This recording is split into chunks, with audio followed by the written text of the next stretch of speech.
صباح الخير. تعالوا نشوفوا انا عملت التورت الصغنونة الميني العسل السكر دي ازاي. من قالب واحد من الكيك طلعت الكمية دي كلها. عندنا 6 بيضات، عليهم معلقة كبيرة من الفانيليا، عليهم كوبايتين كبار من السكر. خفقتهم كويس لحد ما بقى قوامهم كريمي. عندنا بقى المواد الجافة، عندنا كوبايتين كبار من الدقيق، عليهم كوباية كبيرة من الكاكاو الأسباني، معلقة صغيرة من البيكنج باودر. خفقتهم ونخلتهم ونزلتهم على الدقيق على البيض والسكر، وخفقتهم بالمضرب تاني لحد ما بقى القوام زي ما انتوا هتشوفوا كده. ننزل عليهم بقى بكوباية وتلت من المية السخنة جدا، وعليهم كمان كوباية من الزيت النباتي، ونديهم بقى ضربة تاني كده خفيف. هيكون عندنا بقى صاج 30 في 40.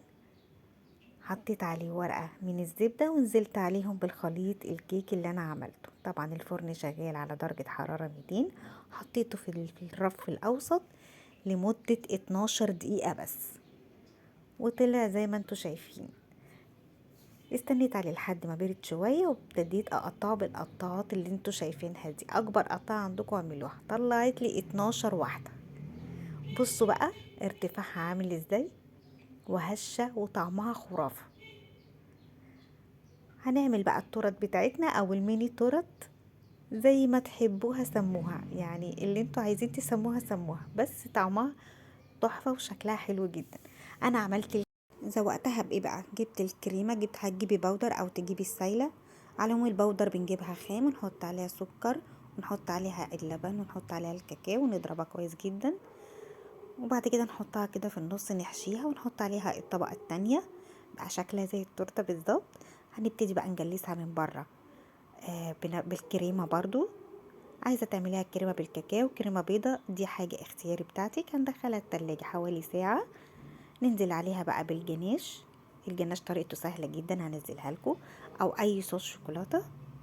ونسيبها شوية برضو ونزوقها زي ما انتوا شايفين.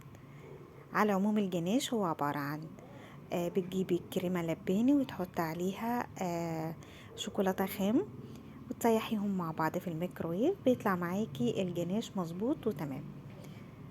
او الجناش الاقتصادي برضو هبقى انزله لكم. انا هنا زوقتها بالشوكولاتة البيضة، وبرضو حطيت لها كده شوية ورد مجفف على الجنب، اديتها شكل حلو قوي.